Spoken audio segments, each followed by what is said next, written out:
Justice Virendra ji, Anil Jain ji, Ashok Bharat ji, Sushil Pasi ji, Niyazi Nadeem ji, Ravikant ji, R K Sahu ji, Rajesh Sachan ji, Frank Hazoor ji, Meena Kotwal ji, Subhashini Yadav ji, Congress party के senior नेता, civil society के लीडर्स, मेंबर्स, मित्रों, आप सबका यहां बहुत बहुत स्वागत, नमस्कार।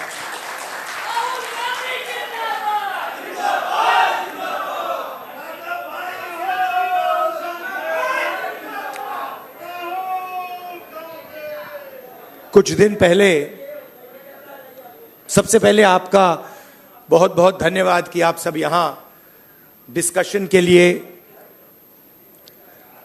आए, मेरी बात सुनने आए। इसके लिए आपको पहले ही मैं धन्यवाद करना चाहता हूं।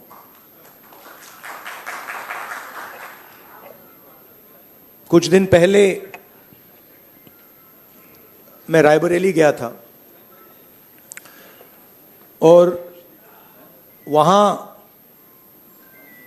मुझे मोची की दुकान दिखी, तो मैं वहां रुक गया। मैं उनके पास जाके बैठ गया, समझना चाहता था ये कर क्या रहे हैं। बातचीत हुई और मैं उनको देख रहा था। मोची हैं, हाथ में अनलिमिटेड स्किल थी उनकी।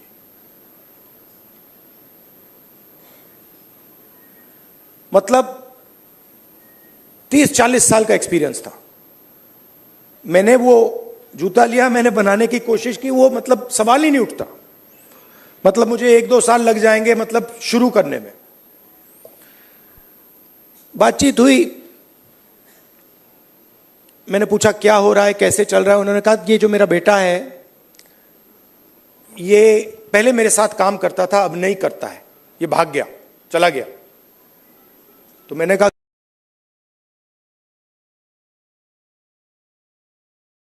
नहीं है। और फिर उन्होंने मुझे बोला कि राहुल जी, मेरी लाइफ में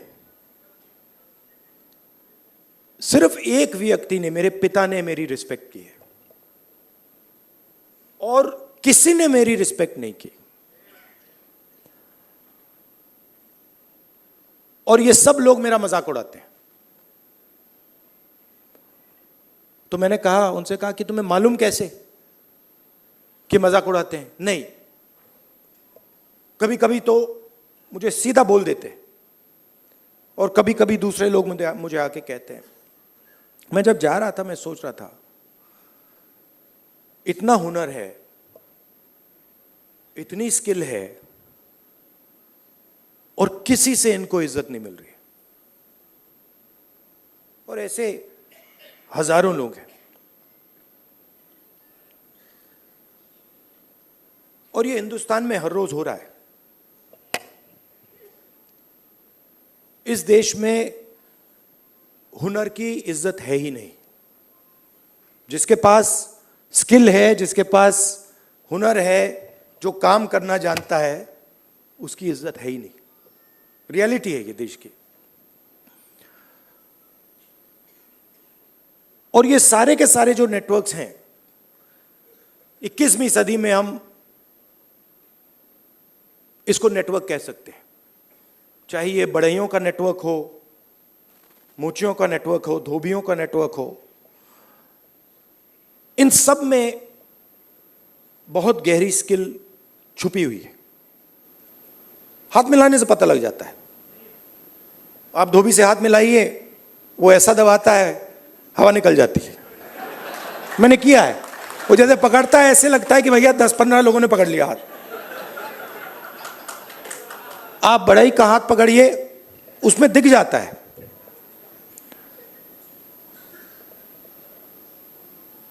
और फिर मैंने मोची भाई से बात की और मैं जो सिस्टम में काम करते हैं उनसे भी बात करता हूं, तो मुझे अंदर से दिखता है, बाहर से भी दिखता है। तो फिर जब मैं उनके साथ बैठा था, मुझे एक बात याद आई। यूपीए की सरकार थी और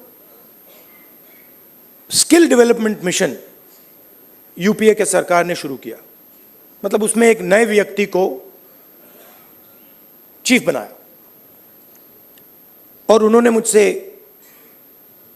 टाइम मांगा, तो मैंने कहा मिल लेता हूं। तो आए,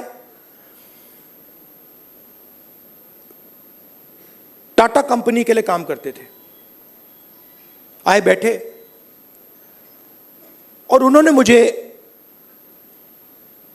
इंजीनियर थे शायद, उन्होंने मुझे हिंदुस्तान की जो स्किल डेवलपमेंट है उसके बारे में उन्होंने बोला। मैं सुना, आधा घंटा बोले कि हम आईटीआई बनाएंगे, आईटीआई में लोगों को ट्रेनर बनाएंगे। ये पूरा उन्होंने डिस्कशन किया, मैं सुन रहा था। और फिर मैंने उनसे सवाल पूछा। मैंने कहा देखिए, आप आईटीआई में ट्रेनर लाते हो, वो बढ़ई को कारपेंटरी सिखाता है, प्लम्बर बनाता है, मगर आपने एक बात कभी सोची? कहते हैं क्या? कि आप कह रहे हो स्किल डेवलपमेंट, मगर हिंदुस्तान में स्किल की तो कोई कमी नहीं है। मतलब आप आईटीआई में बढ़ई तैयार कर रहे हो, मगर हिंदुस्तान में लाखों बढ़ई हैं, उनसे आप क्यों नहीं ट्रेनिंग कराते?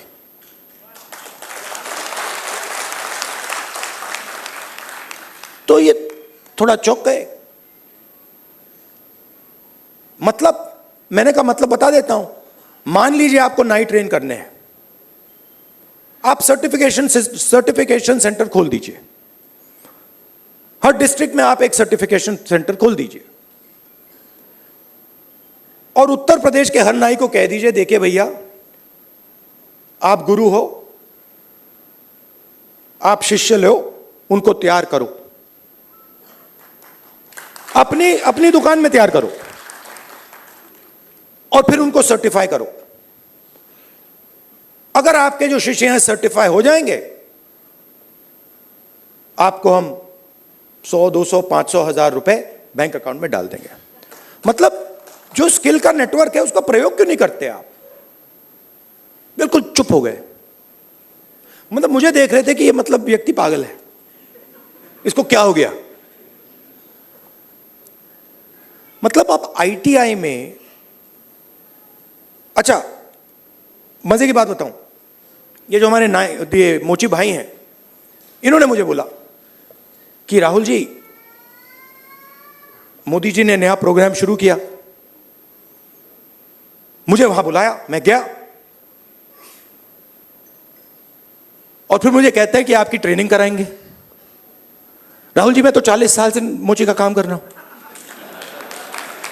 सुनो, मैं वहां गया, वो जो उनका ट्रेनर था उसको मैं सिखा के आ गया।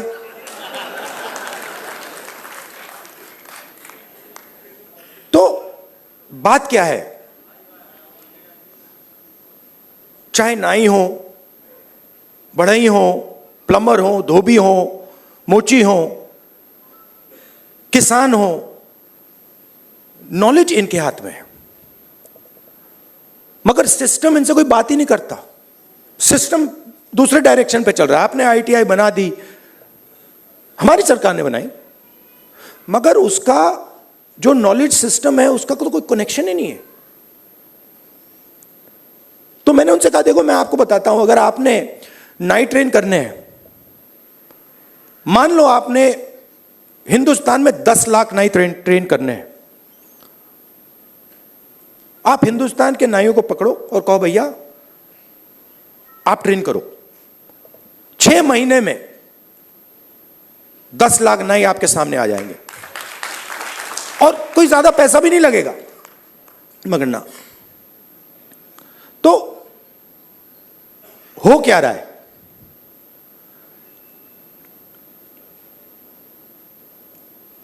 गाड़ी का इंजन होता है ना, उसमें सिलेंडर होते हैं।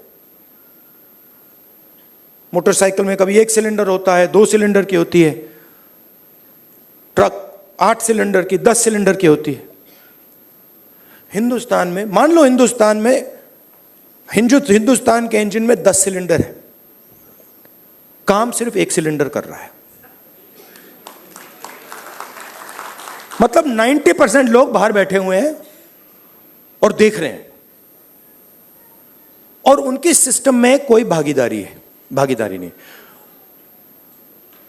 उनके सिलेंडर में ना पेट्रोल मिलता है, ना मेंटेनेंस होती है, ना कोई चेकिंग होती है। 1 सिलेंडर छोटा सा टक टक टक टक टक टक टक टक चल रहा है। कह रहे हैं भैया दुनिया में, और कहते हैं भैया सुपर पावर बन जाएगा। कैसे सुपर पावर बन जाएगा? 90% लोग सिस्टम के बाहर बैठे हुए हैं, हुनर उनके हाथ में है, स्किल उनके हाथ में है, ज्ञान उनके हाथ में है, उनका कोई कनेक्शन ही नहीं है। तो इसीलिए हमने जाति जनगणना की बात उठाई है, और थोड़ा कंफ्यूजन है। देखिए, बीजेपी के लोग कह रहे हैं कि भैया देखो हम जाति जनगणना करेंगे, उसमें ओबीसी का सेक्शन दे देंगे। जाति जनगणना, सबसे पहले सिर्फ वहां ओबीसी लिखना का कोई मतलब नहीं है। अलग कम्युनिटीज हैं, हम हर कम्युनिटी की लिस्ट चाहते हैं, पहली बात। दूसरी बात, हमारे लिए यह सिर्फ सेंसस नहीं है, हमारे लिए यह पॉलिसी मेकिंग का फाउंडेशन है, मतलब नींव है। और हम सिर्फ जाति जनगणना की बात नहीं कर रहे हैं, मैं यहां क्लियरली कहना चाहता हूं। जाति जनगणना से सिर्फ आबादी पता लगेगी, वो बहुत जरूरी कदम है, क्योंकि भागीदारी से पहले आबादी के बारे में पता होना पड़ेगा, क्योंकि भागीदारी तक हम बिना आबादी के तो पहुंच ही नहीं सकते। मगर आबादी लास्ट कदम नहीं है। आप ये मत सोचिए कि आइडिया ये है कि भैया जाति जनगणना हो गई, उसमें सबकी गिनती हो गई और बात वहां खत्म हो जाएगी। नहीं, ये मेरा विजन नहीं है, ये पहला कदम है। मेरा विजन है कि हिंदुस्तान में धन किस प्रकार से बांटा जा रहा है।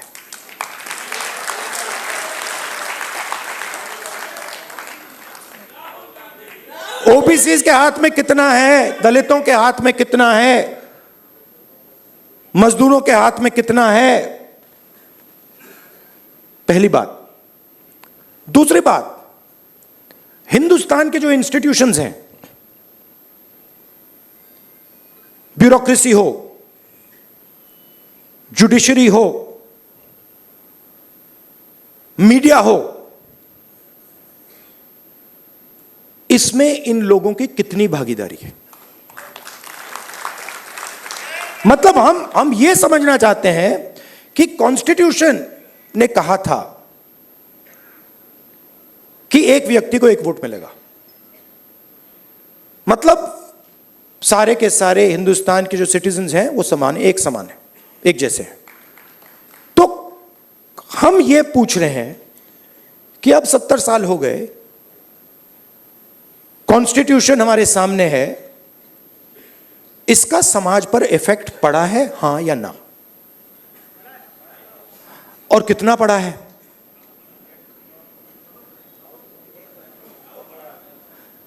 पड़ा है। मगर अगर मैं कॉर्पोरेट इंडिया को देखूं और लिस्ट निकालूं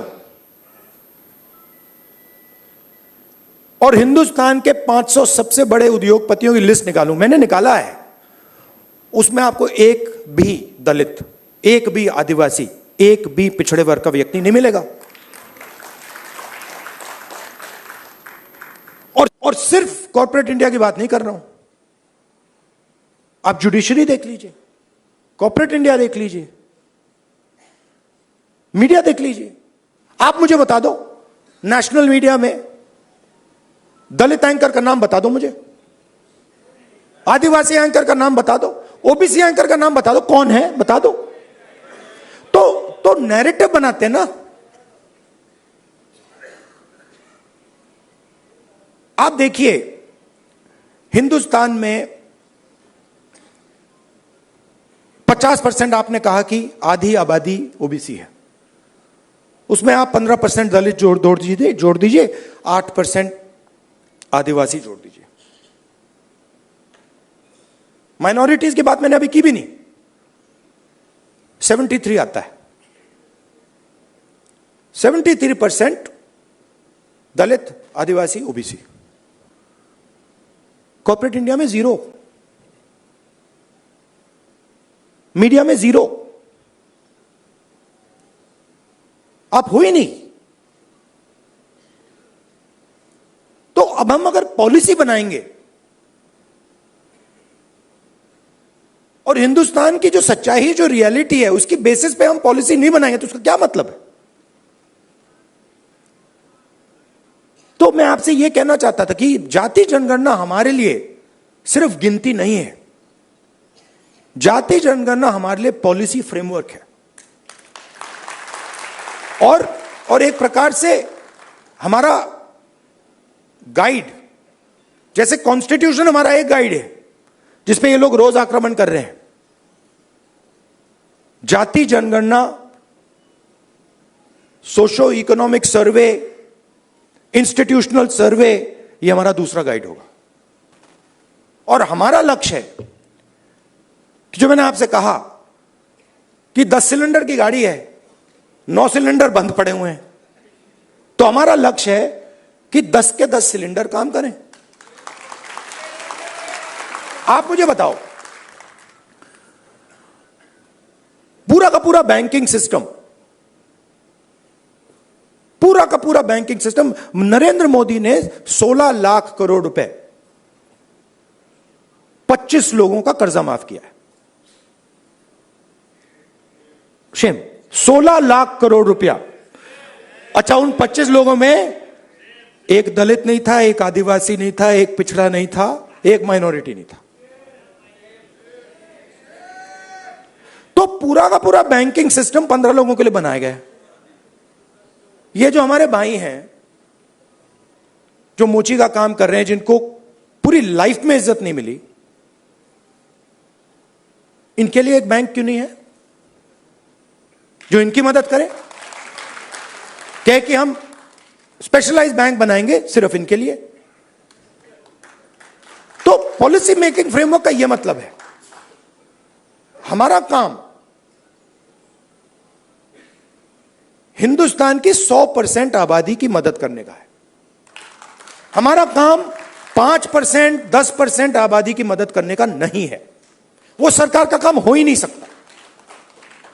और उसके लिए हमें इंफॉर्मेशन चाहिए।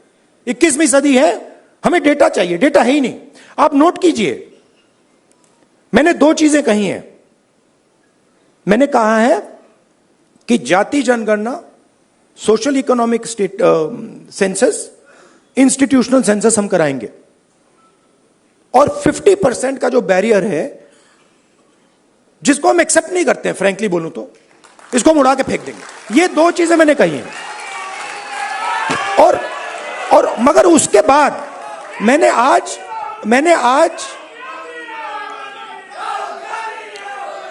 तक, सुनिए, आज तक उसके बाद हम क्या करेंगे मैंने नहीं बोला है, क्योंकि पहले मैं चाहता हूं कि हमारे सामने डेटा हो कि भैया इतने दलित हैं, हिंदुस्तान के इंस्टीट्यूशन में उनकी इतनी भागीदारी है। रिजर्वेशंस की बात होती है मगर चांस नहीं मिलता। सच्चाई है, सब जानते हैं। उल्टा उल्टा हो जाता है, लैटरल एंट्री हो जाती है, लैटरल एंट्री हो जाती है। मैं आपको गारंटी देता हूं लैटरल एंट्री में आपको 90% का कोई नहीं मिलने वाला। एक साइड आपको लैटरल एंट्री से मारते हैं, दूसरे साइड कॉन्ट्रैक्टर। तो मतलब नीचे देखो वहां पिटाई हो रही है, ऊपर देखो वहां पिटाई हो रही है, साइड देखो वहां पिटाई हो रही है, मतलब जहां भी देखो। और 90% आपकी आबादी है। अब अगर आपकी 10% होती तो कोई कह सकता हाँ भैया 10% आबादी है, ठीक है, बट 90% आबादी आपके बिना देश ही नहीं चल सकता।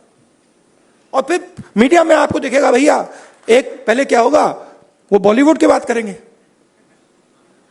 वहां पे डांस गाना दिखेगा, उसमें भी आपको कोई 90% का नहीं मिलने वाला, कोई नहीं मिलेगा। मैंने चेक किया भाई, मैंने लिस्ट निकाली है। मैंने कहा भैया मिस इंडिया की लिस्ट निकाली मैंने कहा देखता हूं, मैं कहता हूं देखो यार, अच्छा अब कहते हैं मिस इंडिया की लिस्ट निकाली मैंने। सुनो सुनो, मैंने मिस इंडिया की लिस्ट निकाली, कहा ठीक है देखते हैं। मतलब माइनॉरिटी भी 90% में आती है मैडम, आप भी शामिल हैं। और आपको और शायद जो आपके साथ हो रहा है वो सबसे ज्यादा खराब है। मतलब आप पर तो डायरेक्ट आक्रमण हो रहा है, राइट? मगर आप भी 90% में हैं। तो मैंने लिस्ट निकाली मिस इंडिया की, मैंने कहा भैया इसमें तो होगा, मतलब एक दलित महिला तो होगी, एक आदिवासी महिला तो होगी ना दलित है, ना आदिवासी, ना ओबीसी, कोई नहीं। तो डांस गाना चलेगा वहां पे, कोई क्रिकेट की बात करेगा, कोई बॉलीवुड की बात होगी, किसानों की बात नहीं होगी, मजदूरों की बात नहीं होगी। आपने कभी मीडिया में मोची का इंटरव्यू देखा है? बस मेरे चैनल पे आ रहा है और किसी चैनल पे नहीं आ रहा। आप चाहे मोची हो, बढ़ई हो, प्लम्बर हो, धोबी हो, कभी नहीं दिखेंगे। और ये देश को चलाते हैं लोग। और फिर मीडिया में कहते हैं भैया मोदी जी गले लग गए, सुपर पावर बन गया। कभी वो यूक्रेन भागेंगे, कभी रूस भागेंगे, वो कभी गले लगेंगे, और फिर भैया सुपर पावर बन गया, सुपर पावर बन गया। मतलब कैसे बन गया? 90% लोग मतलब शामिल ही नहीं है उसमें, बेरोजगार हैं, भूख लग रही है। तो पूरा का पूरा मतलब डिस्कशन वही 10-15 लोगों में होता है, वही एंकर हैं, वही एक्सपर्ट हैं, वो 5-6 लोग हैं, वही बात बोलते रहते हैं एक दूसरे से, और बाकी हिंदुस्तान देखता रहता है। इसलिए ऐसे डिस्कशन बहुत जरूरी है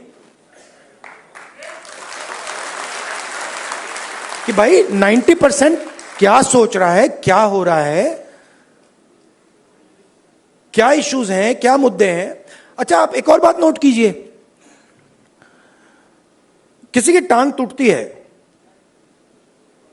वो कहता है भैया मैं अस्पताल में जाके एक्सरे करना चाहता हूं। कभी कोई उससे कहता है नहीं करो एक्सरे? कभी नहीं, कोई नहीं कहेगा ना कि भैया एक्सरे मत करो। वो चिल्ला रहा है कि भैया मेरी टांग टूटी है, लोग कह रहे नहीं एक्सरे मत करो, नहीं। बट यहां ये हो रहा है, मैं कह रहा हूं जाति जनगणना करना है, एक्सरे करना है, सारी मीडिया वाले कह रहे हैं नहीं करना है। क्यों नहीं करना है? मतलब हमने उसके बाद एक शब्द नहीं बोला क्या करेंगे, हमने सिर्फ यह बोला कि भैया हमें डेटा चाहिए। दलित कितने हैं, आदिवासी कितने हैं, माइनॉरिटीज कितने हैं, जनरल कास्ट के लोग कितने हैं, गरीब जनरल कास्ट के लोग कितने हैं, और कौन सी संस्थाओं में बैठे हैं, बिजनेस में कितने हैं, बॉलीवुड में कितने हैं, मिस इंडिया में कितने हैं। बस हम पता लगाना चाह रहे हैं। सारे के सारे मीडिया वाले, मोदी जी कहते हैं नहीं भैया पता नहीं लगाओ, देश को बांट रहे हो। भाई 90% की हम बात कर रहे हैं, आप कह रहे हो देश को बांट रहे हैं। कैसे देश को बांट रहे हैं? मतलब हम सिर्फ ये कह रहे हैं कि भैया 90% लोगों के पास भागीदारी है, हां या ना चेक करो। कहते नहीं देश को बांट रहे हो। तो जो भी संस्थाएं हैं, इलेक्शन कमीशन हो, मीडिया हो, फ्री मीडिया हो, जुडिशरी हो, ये सारी की सारी संस्थाएं कहां से आई? ये इधर से आई। आप इसको मिटा दो तो हिंदुस्तान में एक संस्था नहीं बचेगी।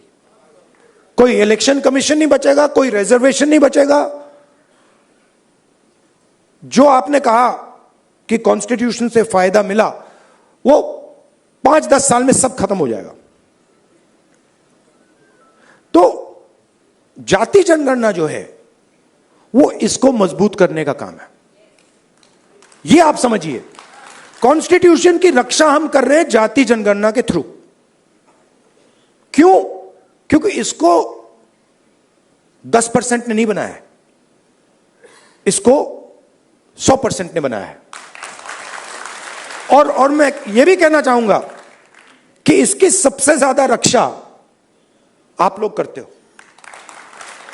इसकी रक्षा गरीब करते हैं, किसान करते हैं, मजदूर करते हैं, दलित, आदिवासी, पिछड़े लोग, गरीब, जनरल कास्ट के लोग इसकी रक्षा ये करते हैं। अदानी जी इसकी रक्षा नहीं करते।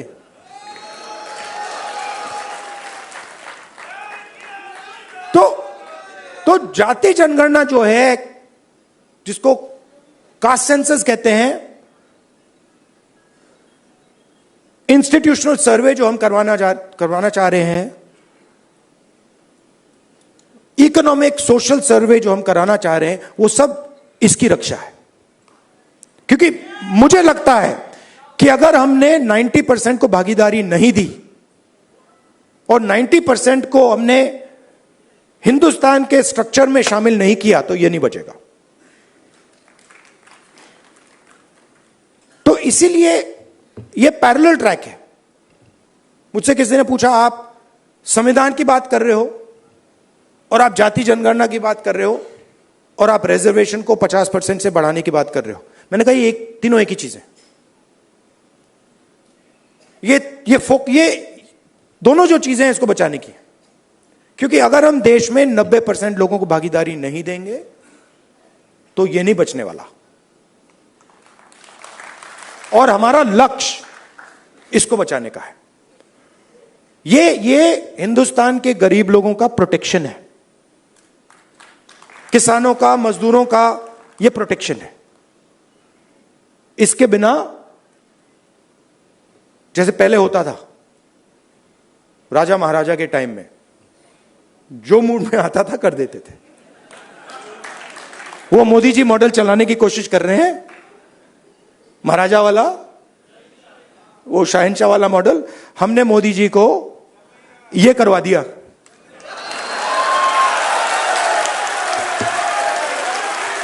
आप अपने आप को नॉन बायोलॉजिकल समझते हो। आप अपने आप को नॉन बायोलॉजिकल समझते हो। आप अपने आप को डायरेक्ट भगवान के साथ कनेक्शन समझते हो। Wrong number. Wrong number. चुनाव के एकदम बाद ये मैंने कहा, देखो हिंदुस्तान के किसानों ने, मजदूरों ने सिर झुकवा के कॉन्स्टिट्यूशन से मत्था लगवा दिया। और ये काम हम नहीं कर रहे हैं। आप मत सोचिए कि राहुल गांधी और ये सब लोग ये काम कर रहे हैं। नहीं, ये हिंदुस्तान के अंदर से आवाज आ रही है। हम उस आवाज को सुन रहे हैं बस। और ये जो स्ट्रेंथ है, जो शक्ति है, ये हिंदुस्तान के अंदर से आ रही है, हिंदुस्तान के गरीब लोगों से आ रही है, और इसको कोई रोक नहीं सकता। अब अगर कोई सोचे, मैं आपको बता देता हूं, पॉलिटिकल बात बता देता हूं, आप लिख लो। अगर कोई सोचे कि जाति जनगणना को रोका जा सकता है या 50% बैरियर को रोका जा सकता है, मैं आपको बता रहा हूं वो सपने देख रहा है। ये होगा ही होगा, इसको रोका नहीं जा सकता है। ना जाति जनगणना रोकेगा, ना सोशो इकोनॉमिक सर्वे रोकेगा, ना इंस्टीट्यूशनल सर्वे रोकेगा, ना 50% का बैरियर रहेगा। ये तीन सारे के सारे उड़ेंगे, क्योंकि हिंदुस्तान की जनता ने ये मन बना लिया है। ऑर्डर आ गया है, जनता से ऑर्डर आ गया है। अब आपको प्रधानमंत्री जी को यह बात एक्सेप्ट कर देनी चाहिए और ऑर्डर लागू कर देना चाहिए, और अगर नहीं करेंगे तो फिर दूसरे प्रधानमंत्री करेंगे। आपके साथ देखिए, मैं आपको अंत में एक बात बताना चाहता हूं। देखिए, मैंने अब 2004 से मैं पॉलिटिक्स कर रहा हूं, ठीक है, और एक प्रकार से काफी सीखने को मिला मुझे। बीजेपी वालों ने मुझे तंग किया, डिस्टर्ब किया, उनको मैं गुरु मानता हूं कि इन्होंने ही मुझे सिखाया, इनके बिना मैं नहीं सीख सकता था। मैं बता रहा हूं, आप लोग नहीं सिखाते मुझे, आप लोग मुझसे प्यार करते हो, आप नहीं सिखा सकते। उन्होंने मुझे सिखाया, तो वो एक प्रकार से मुझे उन्होंने डायरेक्शन दी, भैया क्या नहीं करना है, उधर देखो, वो नहीं करना। तो एकदम मुझे पता लग जाता है, मैं सुबह उठता हूं, क्या नहीं करना, उधर देखता हूं, अच्छा वो नहीं करना, ऑटोमेटिक है। वो मेरी ओर देखते हैं, कहते हैं भैया क्या नहीं करना, वो राहुल गांधी कर रहा, मत करो। तो ये तो बिल्कुल मतलब पता नहीं आइडियोलॉजिकल है, खून की पता नहीं कौन सी लड़ाई है, बट ये मतलब शायद पता नहीं कब से चल रही है और ये खत्म नहीं होगी। मगर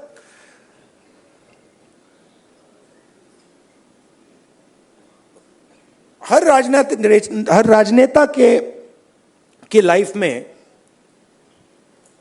हर में नहीं मगर जो सीरियस राजनेता होते हैं उनकी लाइफ में कभी कभी राजनीति से आगे चीज बढ़ जाती है। मैं जाति जनगणना राजनीति के लिए नहीं कर रहा हूं, ये आप मत सोचिए, मुझे इसमें इंटरेस्ट नहीं है। मैं पता है क्यों कर रहा हूं, क्योंकि मैंने हजारों लोगों से बात की है। जब मैंने उस मोची भाई से बात की ना, और उसने मुझे बताया कि किसी ने मेरी इज्जत नहीं की लाइफ में, मैं इस बात को एक्सेप्ट नहीं कर सकता। मैं इस बात को एक्सेप्ट करने को तैयार नहीं हूं कि हिंदुस्तान में ऐसे लोग हैं जिनके पास हुनर है, एक्सपीरियंस है, समझ है, मगर रिस्पेक्ट नहीं। मैं इसको एक्सेप्ट नहीं कर सकता। बाकी लोग एक्सेप्ट कर ले, मुझे कोई फर्क नहीं पड़ता। तो मेरे लिए ये औजार है, जाति जनगणना हो, 50% रिजर्वेशन हो, मेरे लिए ये जो हिंदुस्तान के जो आत्मा है, 90% जिसको मैं कहता हूं, गरीब लोग हैं, किसान हैं, उनको इस देश में शामिल करने के औजार है। और मेरे लिए ये मिशन है, मेरे लिए ये, इसमें कोई मतलब, आप देखोगे आने वाले समय में पॉलिटिकल नुकसान भी होगा, तब भी करूंगा, आप देख लेना।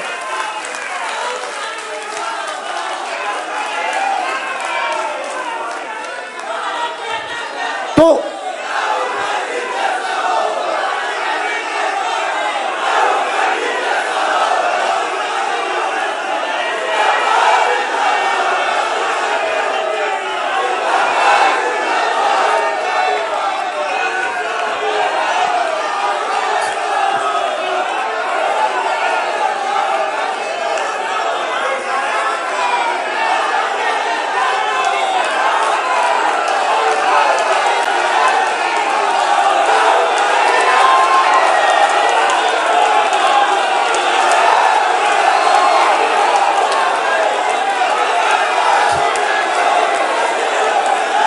अच्छा बोलने दो।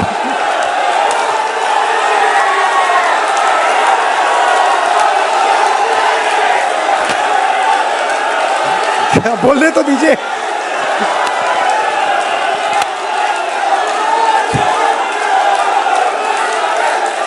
एक बार मैं छोटा था, अच्छा सुनिए दादी, एंड करता हूं मैं अपनी साइकोलॉजी थोड़ी सी आपको साइकोलॉजी समझा देता हूं। मैं छोटा था,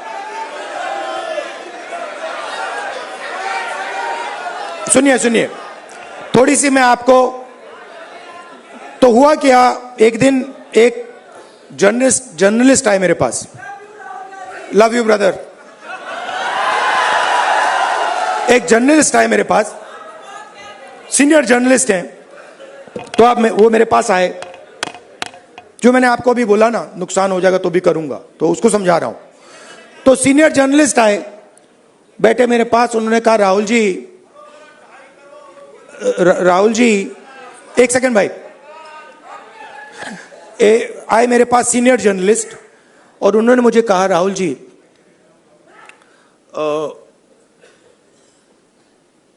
मैं, पाकिस्तान के नेता थे, पता नहीं मुशर्रफ थे या नवाज शरीफ थे, मैं उनको बहुत अच्छी तरह जानता हूं, उन्होंने मुझे कहा। तो मैंने कहा, तो उन्होंने कहा कि मैं उनसे जाके मिला, और मैंने उनसे कहा कि देखिए, अगर आपने हिंदुस्तान और पाकिस्तान के बीच में पीस करवा दी तो बहुत अच्छा होगा।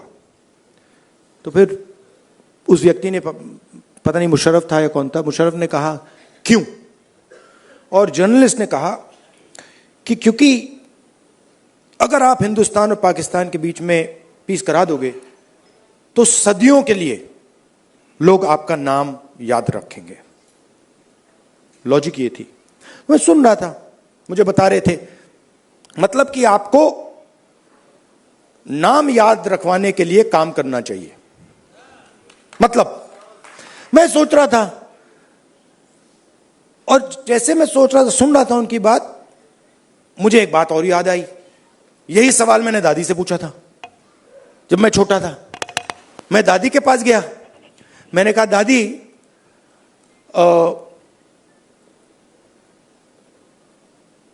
जब आप मरेंगी, मरने के बाद आपको लोग कैसे याद करना चाहिए, लोगों को आप कैसे याद करना चाहिए? दादी का जवाब पता है क्या था? मैंने कहा आप क्या चाहती हैं कि लोग आपको कैसे याद करें? हां, नहीं, उनका जवाब था मैं चाहती हूं कि याद ही ना करें। मतलब क्लैरिटी थी, मैं काम याद करवाने के लिए नहीं करता हूं, मैं काम करने के लिए करता हूं। मुझे याद शायद का कुछ नहीं लेना देना। वो ये जो याद वाला है वो नरेंद्र मोदी जी का काम है। तो मुझे, मेरी थिंकिंग है कि हिंदुस्तान के 90% की जो शक्ति है वो हिंदुस्तान को बनाने में लगे। पूरा इंजन स्टार्ट हो, 10 के 10 सिलेंडर चलें और लोगों को मजा आए कि भैया हिंदुस्तान है, इसमें भागीदारी है, इसमें रिस्पेक्ट है, इसमें आदर है, और हम सब मिलकर इस देश को आगे ले जा रहे हैं। धन्यवाद, नमस्कार।